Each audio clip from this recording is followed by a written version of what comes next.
warahmatullahi wabarakatuh. Saya Indun Ariningsih dari kelas PMT 6B. Video ini saya buat untuk memenuhi tugas multimedia pendidikan matematika. Nah, pada video ini saya akan membahas materi trigonometri. Sebelum saya membahas materi trigonometri, di sini ada peta konsep.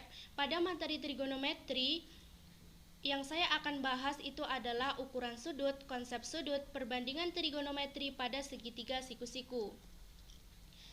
Ukuran sudut.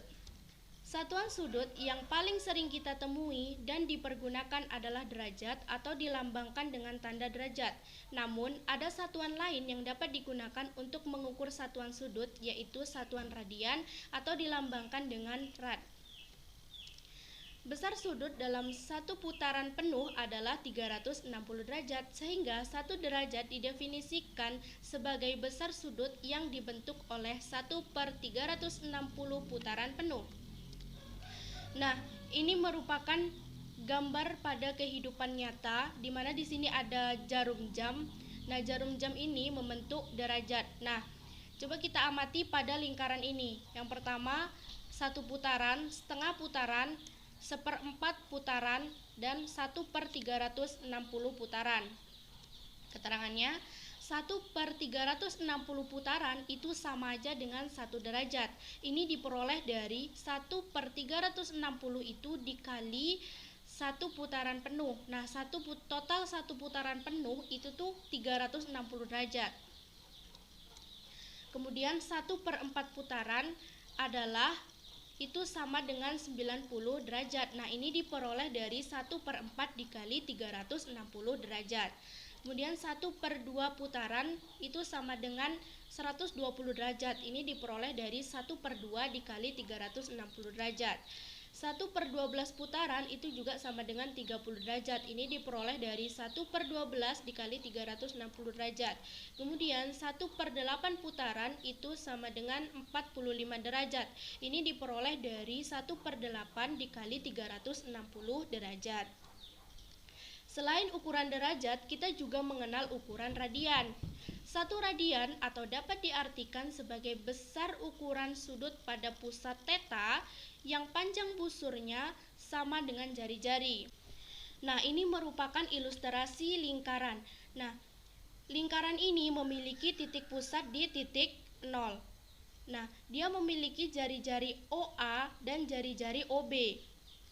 Nah, panjang jari-jari OA dan OB itu sama dengan panjang busur AB. Sehingga tetanya dapat ditentukan, teta sama dengan panjang busur AB per jari-jari. Nah, panjang busur AB kan di sini R. Kemudian kita tulis di sini R, kemudian jari-jarinya di sini juga R. Nah, kemudian R per R sama dengan 1 radian. Atau dapat dituliskan teta sama dengan panjang busur AB per jari-jari radian.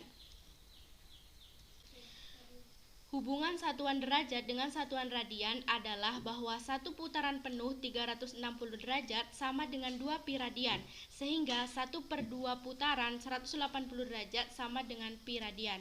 180 derajat sama dengan pi radian, atau dapat diartikan 1 derajat sama dengan pi per 180 radian, atau 1 radian sama dengan 180 derajat per pi, ekuivalen dengan 57,3 derajat. Contoh soal tentang ukuran sudut. Tentukan besar derajat dan banyak putaran jika diketahui besar radiannya 3/2 pi radian. Penyelesaian, diketahui R sama dengan 3/2 pi radian. Ditanya besar derajat dan banyak putaran. Jawab, mencari derajat, rumusnya R sama dengan D dikali pi per 180 radian. Kemudian, karena kita mencari derajat, maka rumusnya dikali silang. D sama dengan R dikali 180 per pi radian. D sama dengan, kita masukkan nilai R-nya. Nilai R-nya itu kan 3/2 pi radian. Nah, kemudian kali 180 per pi radian. Nah, pi radian per pi radian itu kan bisa dicoret, sehingga tinggal 180 dikali 3/2, hasilnya 270. D derajat sama dengan 270 derajat. Nah, kemudian mencari putaran, rumusnya D derajat sama dengan P dikali 360 derajat. Nah, karena kita mencari putaran, maka rumusnya P sama dengan, nah derajatnya kan tadi udah dicari, 270 derajat per 360 derajat. Nah, sehingga putarannya sama dengan 6/8 putaran. Kemudian konsep dasar sudut. Nah, di sini dalam kehidupan nyatanya ada gambar gunting yang menyerupai sudut. Nah, sudut itu didefinisikan sebagai hasil rotasi dari sisi awal atau initial side ke sisi akhir atau terminal side. Suatu sudut bertanda positif jika arah putarannya berlawanan dengan jarum jam. Nah, ini bisa dilihat pada gambar A. Kemudian, dan bertanda negatif jika arah putarannya searah dengan jarum jam. Nah, ini bisa dilihat pada gambar B. Dalam bidang koordinat kartesius, jika sisi awal suatu garis berhimpit dengan sumbu X dan sisi terminalnya terletak pada salah satu kuadran, pada koordinat kartesius disebut sudut standar atau sudut baku. Dalam menyatakan sudut biasanya digunakan huruf Yunani seperti alfa, beta, gamma, dan theta, dan juga bisa dinyatakan dengan huruf kapital seperti A, B, C, dan D. Jika sudut yang dihasilkan sebesar alfa atau sudut standar, maka sudut beta disebut sebagai sudut koterminal sehingga alfa ditambah beta sama dengan 360 derajat. Nah, ini merupakan gambar kunci roda palang. Ini bentuk sudut dalam kehidupan sehari-hari. Nah, yang gambar yang kedua di bawah ini, coba kita lihat di sini ada sumbu X dan ada sumbu Y-nya. Nah, pada sudut yang berwarna hijau ini sudut alfa. Sudut ini disebut sudut standar. Nah, kemudian sudut beta nih yang luarnya dia warna orange. Nah, ini disebut sudut koterminal. Sehingga alfa ditambah beta ini sama dengan 360 derajat. Nah, ini merupakan gambar di mana di sini ada letak kuadrannya. Kuadran pertama, kuadran kedua, kuadran ketiga, dan kuadran keempat. Keterangannya, kuadran pertama itu sama dengan 0 derajat sampai 90 derajat. Kuadran kedua sama dengan 90 derajat sampai dengan 180 derajat. Kuadran ketiga sama dengan 180 derajat sampai dengan 270 derajat. Kuadran keempat sama dengan 270 derajat sampai dengan 360 derajat. Nah, ini contoh soal tentang konsep sudut. Gambarkanlah sudut-sudut standar di bawah ini dan tentukan setiap sudut pada koordinat kartesius. Nah, sudut pertama itu 30 derajat, sudut kedua negatif 60 derajat. Nah, kita akan gambarkan sudut-sudutnya. Nah, ini merupakan gambar dari sudut 30 derajat. Karena sudutnya itu positif, maka arahnya itu berlawanan arah jarum jam, sehingga sudut ini terletak pada kuadran pertama. Nah, sisi awalnya itu terletak pada sumbu X dan sisi akhir terletak pada garis OA. Dapat dilihat pada gambar. Kemudian yang B itu sudutnya negatif 60 derajat. Nah, ini merupakan gambar sudut negatif 60 derajat. Karena sudutnya itu bernilai negatif, maka arahnya itu searah jarum jam.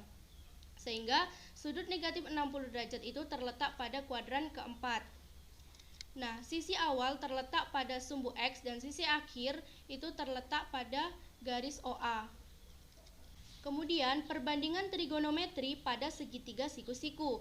Nah, ini gambar penggaris yang menyerupai bentuk segitiga siku-siku. Nah, yang di bawahnya ini adalah segitiga siku-siku ABC. Nah, dapat kita lihat segitiga siku-siku ABC itu memiliki siku-siku di titik B. Nah, perhatikan sudut A. Sisi yang berhadapan dengan sudut A itu adalah X. Kemudian pada sudut B, sisi yang berhadapan dengan sudut B itu adalah R. Nah, pada sudut C, sisi yang berhadapan dengan sudut C itu adalah Y. Nah, ini perbandingannya. Sinus. Sinus itu kan rumusnya depan per miring. Nah, kita lihatnya dari sudut alfa.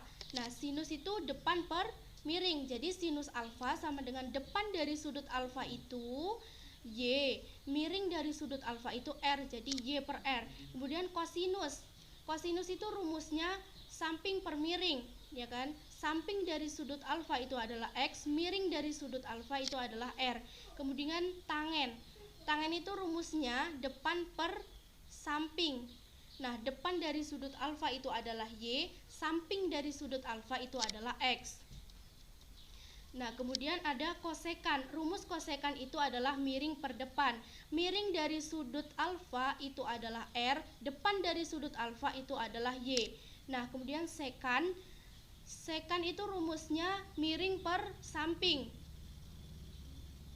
Miring dari sudut alfa itu adalah R, samping dari sudut alfa itu adalah X. Kemudian kotangen. Kotangen itu rumusnya samping per depan. Samping dari sudut alfa itu adalah X, depan dari sudut alfa itu adalah Y. Nah, kemudian ini contoh soal perbandingan trigonometri pada segitiga siku-siku. Diketahui sin alfa itu sama dengan 6/10. Tentukan nilai dari cos alfa dan tan alfa. Penyelesaiannya, diketahui sin alfa itu sama dengan 6/10. Ditanya cos alfa dan tan alfa. Kemudian kita jawab.